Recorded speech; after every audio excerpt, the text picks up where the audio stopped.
Oi, pessoal, tudo bom? Eu sou o professor José Júnior e hoje iremos falar sobre falácias, tá bom? O texto está aqui na plataforma. Espero que todo mundo tenha lido, né? E eu pedi para vocês fazerem perguntas sobre o texto, tá? Eu separei as perguntas que tem mais relacionado ao texto. Tem perguntas ali que não tinha nada a ver, estavam perguntando de falácias que não estavam no texto. Ou perguntando de silogismo. Então, gente, silogismo, já fiz o vídeo de silogismo, assiste lá. Vamos lá. Maria, como sabemos que o argumento que usamos é uma falácia?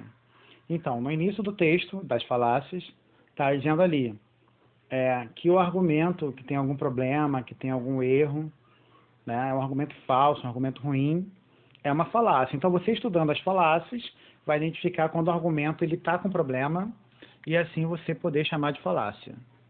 A falácia está em toda frase, em todas as frases ou palavras que usamos no dia a dia?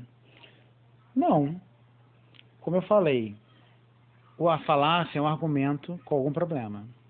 Nem toda frase que falamos é um argumento. E nem todo argumento é uma falácia. Então, nem toda frase é uma falácia, tá, Maria? Deixa eu tirar daqui. Em qual situação devemos usar a palavra falácia? Tem muita gente que usa a palavra falácia como sinônimo de mentira. Mas não é. Eu acho que virou tipo uma gíria. Todo mundo está usando essa palavra falácia agora como sinônimo de mentira. Quem sabe usar a palavra falácia corretamente, geralmente vai dizer qual o tipo de falácia. Se a pessoa fala assim, isso aí é uma falácia, e acabou, tem 90% de chances dela nem saber o que é falácia, né? Porque não é o sinônimo de mentira, porque tem falácias que não são exatamente mentiras. Então, geralmente, a pessoa que sabe identificar a falácia, ela fala assim, isso aí é uma falácia de generalização apressada. Essa aí é uma falácia de argumento contra o homem. Essa aí é uma falácia, né, de non sequitur. E vai estar citando a falácia que a pessoa cometeu. Tá bom? Helenice, todos os problemas de argumentação é uma falácia? Sim. Toda vez que o argumento ele tiver algum problema, argumento é o quê? Você está defendendo uma tese, defendendo uma opinião. Toda vez que isso tiver um problema, é uma falácia. Em uma frase, como podemos saber se o sofismo... no início do texto eu falo isso. Eu falo que tem o sofismo, que vem da palavra sofista, né, que eram adversários ali de Sócrates, Platão, considerados os primeiros advogados. Então, o sofismo vem deles. É quando você faz uma falácia de propósito. Né? Eles eram considerados os primeiros advogados porque os advogados geralmente são os que usam também hoje de propósito as falácias. Por exemplo, tem a falácia do apelo ao medo. Então, um advogado no tribunal, às vezes ele precisa argumentar assim, olha, o réu, ele cometeu um crime e tal, mas a vida dele foi sofrida. Então, ele faz esse apelo à emoção para convencer os jurados, os juízes, de defender o réu, né, de inocentar o réu. É uma falácia, que é a falácia de apelo ao medo, ou apelo à emoção, depende do que o advogado falar. E o advogado, ele deve saber disso, que geralmente, quem se forma em advocacia, eles têm muita aula ali de filosofia, seja introdução à filosofia, filosofia do direito, hermenêutica. Eles devem conhecer essas falácias. Então, ele deve saber que ele está fazendo isso, mas ele precisa, porque o objetivo dele é ganhar, né, a causa ali. E, então, assim, o pessoal sempre fala que os primeiros advogados são os sofistas. E a gente vê muita coisa dos sofistas nos advogados hoje. E paralogismo é quando a pessoa faz sem querer. Ela comete uma falácia não propositalmente. Diferente de quem faz propositalmente, aí vira um sofisma, tá? Existe somente esses tipos de falácias? Não. No texto eu coloquei só 17 falácias, se eu não me engano. Existem mais de 50, muito mais. Pedro, professor, eu li sobre falácias formais e não formais. Gente, eu não falei disso, falei... Olha, eu me atentei a falar só os tipos de falácias. Eu não cheguei a citar formais ou não. Eu citei sofismo, citei paralogismo, mas eu não cheguei a falar do formais não, tá? Eu tirei várias perguntas que não tinha nada a ver com o texto, ou falava de falácias que não estão aí, Eu esqueci de tirar do Pedro, tá? Mas formais é quando tem um problema na estrutura. Tem um vídeo ali do silogismo, que você deve ter visto, não sei. E ali a gente fala que quando tem um problema no silogismo. Então, o silogismo tem toda uma estrutura, né? Se A igual a B, e B igual a C, e C igual a A. E você tem toda uma forma de estar construindo esse silogismo, que é um argumento, de forma correta. E quando você tem um erro nisso, então você teve um problema de falácia formal, foi um erro na estrutura. Quando é um erro mais voltado, por exemplo, na falácia de ambiguidade, que a ambiguidade tem a falácia da nomotética. Então, vamos aqui olhar a ambiguidade rapidinho, porque a ambiguidade ela tem a ver com erros de gramática. É o primeiro ali, ó, gente, equívoco e anfibologia, tá? Então você vai observar ali que os dois, eles são erros que a pessoa não soube se expressar bem no domínio da língua, do idioma que ela pertence, tá?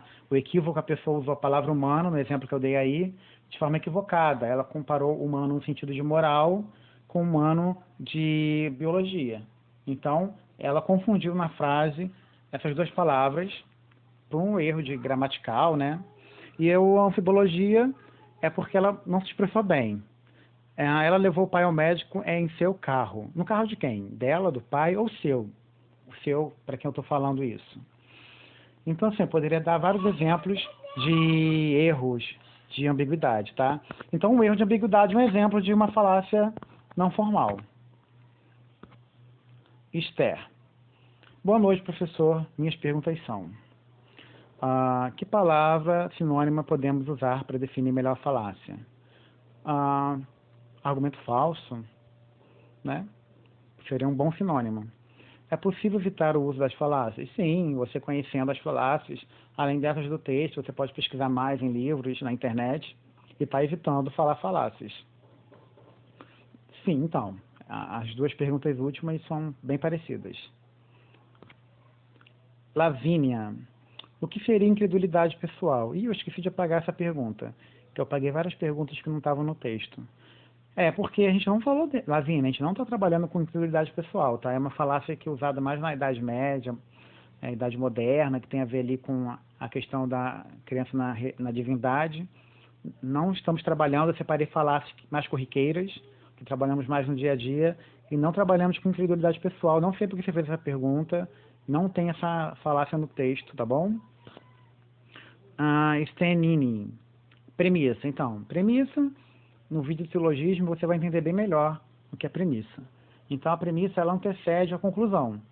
Quando você está fazendo um argumento, vamos dar, por exemplo, aqui o silogismo mesmo, a estrutura ali, você faz a primeira premissa, a segunda premissa e depois chega à conclusão. Mas tem argumentos que são menores. Por exemplo, a falácia do petição de princípio. Ele é pobre porque tem poucos recursos financeiros. Então, a conclusão ele tem poucos recursos financeiros que você está explicando o porquê da pessoa ser pobre. Então, ser pobre é a premissa, ela antecedeu a conclusão. Porque a petição de princípio, ela é uma falácia? Começa a falácia quando a premissa já está a resposta à conclusão. Porque quando você fala que ele é pobre, você já sabe que ele tem poucos recursos financeiros. Por isso, quando a pessoa fala isso, como conclusão, não chega a lugar nenhum. Vira um ciclo. Petição de princípio, ela volta ao princípio. Então, ele é magro porque tem tecido adiposo, tem pouco tecido adiposo. O tecido adiposo é o tecido da gordura. Então, a sua explicação para dizer o porquê ele é magro não chega a lugar nenhum. Ela é uma falácia de petição de princípio, que está no texto também. Então, se a pessoa, não, ele é magro porque passou muita fome, ele sofre de anorexia, então eu estou dando uma explicação do motivo dele ser magro. Aí sim, é um argumento válido. Se eu argumentar, isso acontece muito, tá, gente? Se eu fizer um argumento e não chegar a lugar nenhum, porque já está explicado desde o começo, é petição de princípio. Camille, professor, então todo silogismo falso, ou sem uma conclusão logo se torna uma falácia? Sim, toda vez que o silogismo não estiver estruturado, olha lá no vídeo de silogismo, gente, vai virar falácia. Geralmente é falácia do non sequitur. Quando a pessoa faz um erro ali naquela estrutura do silogismo, geralmente ela cai no não sequitur, tá? non sequitur, olha ali a falácia. Pode reparar ali que quando você lê essa falácia non sequitur, você vai ver que a estrutura é bem parecida com o silogismo, só que a pessoa cometeu um erro e teve algum problema ali que não chegou a lugar nenhum. Keila, professor, 10 minutos já. Professor, as falácias podem ser pensamentos que envolvem maus raciocínios ou ilusões, que transformam um mau argumento em um argumento bom, melhor ou adequado, ou elas... Então tem que tirar o ou aqui de ilusões, tá? Então,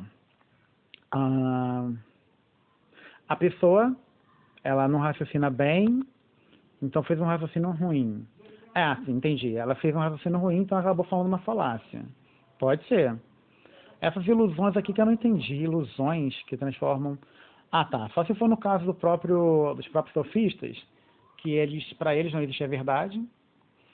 Era um dos motivos da rivalidade deles com os filósofos da linha platônica, Sócrates.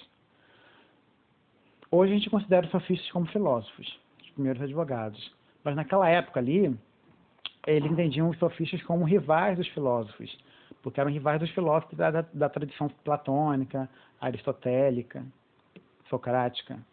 Então, um dos motivos é esse, que para eles a verdade era relativa e o que valia era a persuasão, era a boa oratória. Então, a pessoa, às vezes, com uma boa oratória, uma boa persuasão, a oratória é falar bem, né? Persuasão é o poder de convencimento. Então, muita gente, às vezes, o que ela está falando apresenta muitas falhas, apresenta muitas falácias. Mas só que a pessoa é tão persuasiva, né, a oratória dela é tão boa, que acaba conquistando muita gente. Nós vemos isso em apresentadores de TV, jornalistas, não é todo mundo, né? Eu não posso falar que todo mundo faz isso, senão eu vou estar cometendo uma falácia de generalização precipitada por amostra limitada. Mas políticos, líderes religiosos, então alguns, eles são pessoas que você pegar o que ele está falando e analisar, é cheio de falhas estruturais ali, de falácias. Só que as pessoas estão convencidas pelo poder de persuasão, pela boa oratória da pessoa, e ela não percebe isso. Ou por falta de conhecimento, ou porque ela está iludida pela persuasão da pessoa, tá? Professor, poderia explicar melhor a teoria da conspiração e a generalização precipitada? Então, generalização precipitada tem dois modelos, a amostra limitada e a falsa analogia. Então, a amostra limitada é quando você... Eu usei o exemplo agora há pouco, né? Todo político é corrupto. Fica claro que eu estou cometendo uma falácia, porque eu não conheço todos os políticos, né? Se eu falar assim, todos os vereadores da cidade são corruptos. São 9 vereadores só? Então, pode ser uma verdade, porque eu posso conhecer os 9 e estar por dentro da corrupção dos 9. Agora, quando você fala de um número tão grande assim, que todos os políticos, no mundo existem quantos políticos? Milhões. Eu conheço todos. Eu não tenho como conhecer todos e afirmar isso. Todo homem trai. Eu conheço todos os homens? Eu posso conhecer alguns homens que traem. E eu já generalizei. Então, você percebe que é uma generalização apressada quando a pessoa ela faz isso. É diferente da ciência. Só existem ovelhas pretas e brancas. A pessoa pegou uma boa amostra daquilo para afirmar isso. Tá? Não foi uma pequena amostra. Por isso o nome da falácia é amostra limitada. E a falsa analogia é outro tipo de generalização precipitada. A pessoa pode chamar generação precipitada, generação apressada, é a mesma coisa. E a falsa analogia é quando a pessoa compara duas coisas que não tem nada a ver. O exemplo que eu dei foi do pregos, né? Filhos e pregos são iguais, só batendo que eles aprendem. Então a pessoa compara filhos e pregos que não tem nada a ver e faz a mesma conclusão, que só batendo que eles aprendem. Tem gente que já fala, mulher é igual ao lençol, só serve da cama para o tanque. Também é errado comparar um ser humano, uma mulher, com um lençol. Então você já fez uma analogia errada ali, uma analogia falsa, né? E generalizou porque você está comparando todo, né? Toda mulher, todo filho, todo prego. Jamile. Faltou da teoria da conspiração, né? Gente, teoria da conspiração é muito sério, tá? Acredito que todo mundo já ouviu falar dessa palavra. Então a pessoa ela vai estar fazendo uma conspiração, ela vai fazer uma teoria dizendo que algum grupo está por trás de tudo, fazendo coisas mirabolantes. No que nós estamos passando agora, vemos muito a teoria da conspiração, infelizmente até de professores, colegas nossos, até de filosofia mesmo. Então, vamos tomar cuidado, tá? Quando a pessoa ela tá, olha o exemplo que eu usei aqui, é a última falácia, a teoria da conspiração. Então é muito sério.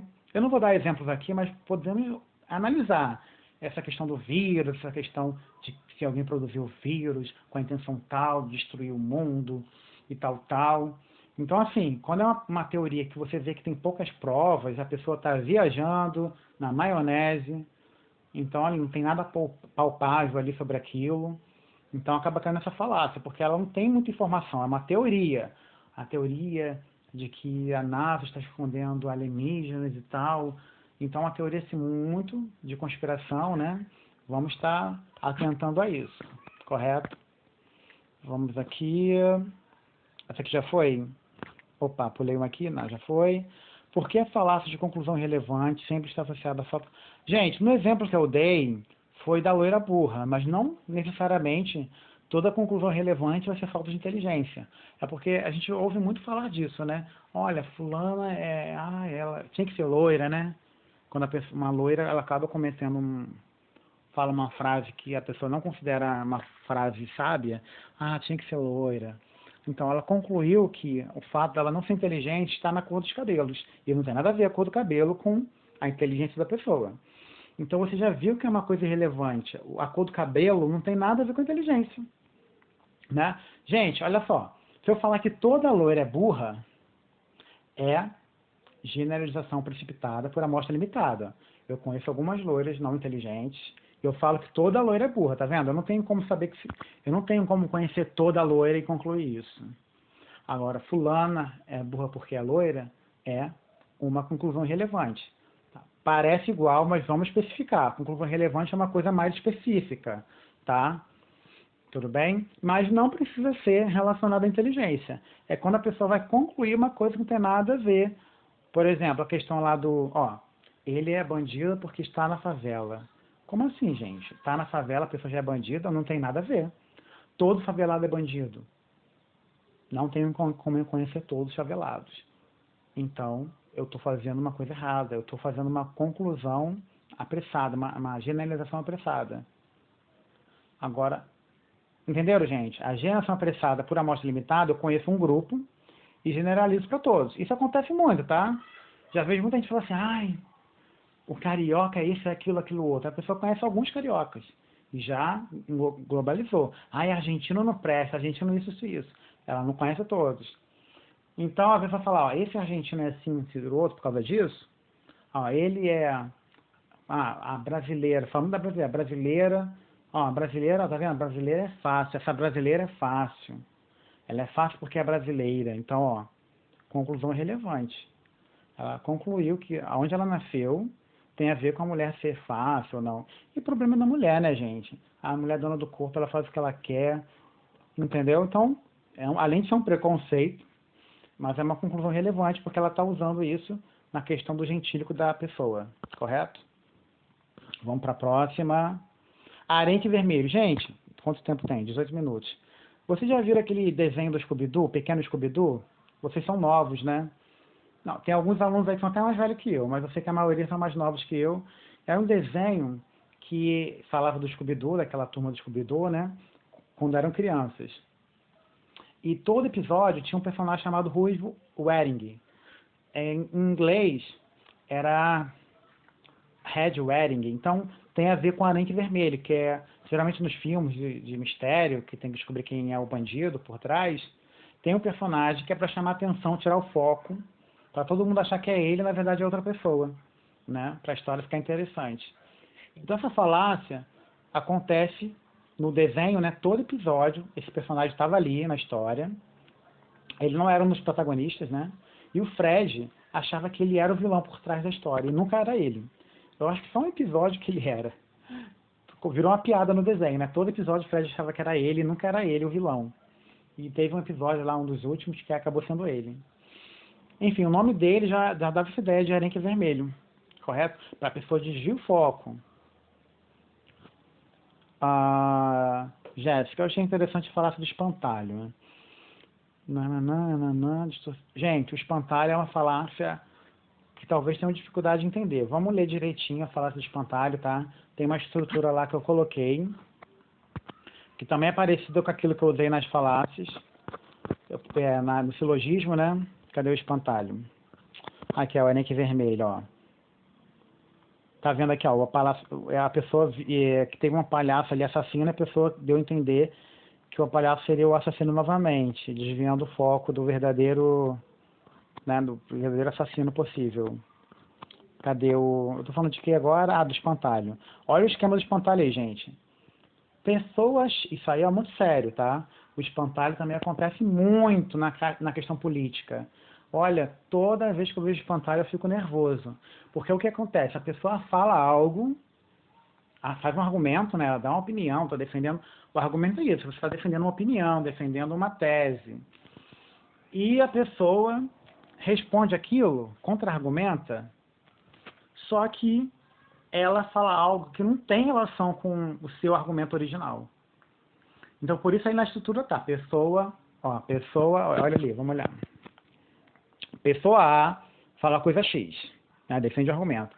Pessoa B ataca o argumento Y como se fosse o argumento X, ou seja, a pessoa B, ela está contra-atacando, mas não contra o seu argumento. Ela está contra-atacando contra outra coisa, porque o que você falou não é sobre aquilo exatamente. Olha o exemplo ali, gente. A pessoa está falando sobre a questão da liberação das drogas e a outra pessoa já deturpou. Ela está falando ali que as pessoas vão ficar drogadas e não sei o quê. Acontece muito, hein? Vamos prestar atenção aí. Porque, olha só, quando um político, eu vejo muito isso na política, fala isso, defendendo algo, outro político ataca aquele argumento, só que ele fala uma coisa que não foi aquilo que ele falou originalmente. Ele ataca como se fosse uma outra coisa, tá? Um exemplo claro, por exemplo, no Enem. No Enem, a gente viu que... No Enem foi de quando? O Enem de 2015 ou 2014, não lembro. Mas eu lembro que teve uma questão da filósofa Simone de Beauvoir no Enem. A Simone de Beauvoir é uma feminista, e ela falou lá sobre a questão, uma frase famosa dela que é: ninguém nasce mulher, torna-se mulher. E a resposta era relacionada ao que ela estava dizendo. Gente, esse livro foi escrito lá, esse livro está na obra, se eu não me engano, na obra Segundo Sexo, e foi escrito nos anos 50. Então ela não está falando, essa frase solta, muita gente entende que ela está falando da questão dos transexuais. Ela está falando da questão da mulher num sentido social, que a mulher não nasce querendo ser mãe, que a mulher não nasce querendo ser esposa de alguém. E essas coisas são colocadas. A mulher não nasceu com isso, essas coisas são colocadas durante o processo de construção da mulher, ainda mais daquela época. A Simone de Beauvoir nasceu no início do século, 1909 ou 1908, essas datas. Então, ela está falando disso, tanto que pegar a frase solta gera esse problema. Quando você vai ler a obra inteira, entender o pensamento da Simone, tem outra frase que ela fala o seguinte, que a mulher é vista como... o homem é visto como humano e a mulher é vista como fêmea. Então, assim, um homem, todo mundo conhece algum pai que não liga para o filho. Não dá pensão, ou dá pensão, mas não cuida, e não faz questão de ver o filho. E aí as pessoas falam assim, é homem, é assim mesmo. As pessoas ficam revoltadas, mas entendem. Agora, uma mulher que tem filho e não quer cuidar do filho, que não liga para ele, as pessoas ficam escandalizadas. Como assim, gente? A mãe não quer, a mulher não quis, como assim? Então a Simone de Beauvoir já está alertando isso. Que quando o homem faz algo, o pessoal, ok, é coisa de humano. A mulher, todo mundo fica escandalizado quando se trata da questão da mulher não querer ser mãe, ou da mulher não querer cuidar do filho. Eu não estou falando que está certo ou não, mas quando a mulher faz, vira uma coisa mais escandalosa. Como se a mulher fosse tratada como fêmea. Né? O homem fica com várias pessoas, é coisa de homem. Mulher fica com várias pessoas, nossa, como é que pode? Ela não se dá o respeito. Então, a mulher é tratada como fêmea. Então, você entende a Simone de Beauvoir, você entende o que ela fala. Aí, o que aconteceu? No Enem tinha essa pergunta. No dia seguinte do Enem, na redação, era sobre a questão da violência contra a mulher. Aí, um deputado, na época era um deputado, falou o seguinte: mas não existe violência contra a mulher, porque ninguém nasce mulher. Né? O que aconteceu? Ele deturpou a Simone de Beauvoir. Então, a Simone de Beauvoir falou esse texto num contexto, e essa pessoa deturpou aquilo. Né? Ela deturpou. e também usou uma frase de uma outra pessoa que não tem nada a ver. Então, ao mesmo tempo, essa pessoa deturpou e também fez sabe o quê? Ó, ela pode ter feito também a outra falácia. Cadê? Eu já saí daqui? Ah, tá. Aquela falácia lá do primeiro, do começo, gente. Cadê? Essa falácia aqui da ambiguidade, equívoco. Ó, matar não é humano, então humanos não mata. A pessoa pegou a palavra humano, no sentido biológico, humano no sentido moral, e deturpou, criou um texto confundindo as duas. E no caso desse deputado, que pegou a mulher no sentido da Simone de Beauvoir, que ela falou no sentido social, né? E confundiu com uma outra mulher lá, que já é mulher também biológica. Mas ele também fez essa questão do espantalho, tudo bem? Então, quando a pessoa vai contra-argumentar contra outra e ela deturpa a informação, é o espantalho, tudo bem? Vamos para a próxima pergunta. Caroline, nomotética, ela pergunta de nomotética. Nomotética é fácil, é quando a pessoa ela modifica o nome de algo que já existe para parecer melhor, diferente. Isso acontece muito no meio, atualmente veio isso muito no meio do comércio, né? Por exemplo, na minha época tinha celular, depois surgiu o Oi. É todo mundo, a propaganda do Oi era, você tem um celular, eu tenho o Oi, como se o Oi também não fosse um celular. Hoje a gente vê muito isso no iPhone. O iPhone também, por mais que tenha várias utilidades, como a maioria dos celulares são hoje, também é um celular. A pessoa, eu não tenho um laptop, eu tenho um notebook, mas é a mesma coisa. Ou até mesmo em frases. Por exemplo, a pessoa olha, isso aí vem cá, vou fazer um feedback com você. Vou fazer um feedback. A gente quer feedback, vou dar um retorno do seu trabalho. Mas a pessoa quer usar outra palavra. Geralmente aqui no Brasil a gente usa muita coisa em inglês, né? Muita coisa que já existe em português.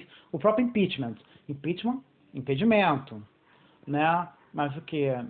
Merchandise, digital influencer. São palavras que a pessoa substitui outra. O que? Digital influencer seria o quê? Uma espécie de blogueira, influenciadora digital. A pessoa modifica a palavra. Bike, eu vou andar de bike. Rollerblade. Rollerblade é o quê? Um patins. Bike é o quê? Uma bicicleta. A pessoa modificou o nome para parecer melhor e tal. E quando a gente leva isso num lado mais complexo, como é o caso do designer inteligente, para substituir a questão do criacionismo. Mas é a mesma estrutura. Criacionismo e design inteligente, né? É muito parecido a questão ali, tá? É claro que geralmente o criacionismo tem um Deus por trás, geralmente é o Jeová, o design inteligente não necessariamente, mas a ideia é igual, que tem alguém ali inteligente organizando o universo, tá bom? Então acaba sendo nomotética. Gente, já vai dar 30 minutos, eu respondi todas as perguntas, eu falei, só não respondi perguntas que não tinha nada a ver com a matéria. Eu até deixei algumas aqui, porque tem gente que perguntou sobre outras falácias que não estão no texto. Tem gente que fez pergunta do silogismo, e o vídeo do silogismo já está feito, já está pronto. Tem que olhar, tem que ler, porque, gente, no dia da prova eu não vou poder responder nada, tá? Então agora é o momento de fazer pergunta, para eu tirar dúvidas, tá bom? Então até a próxima, pessoal.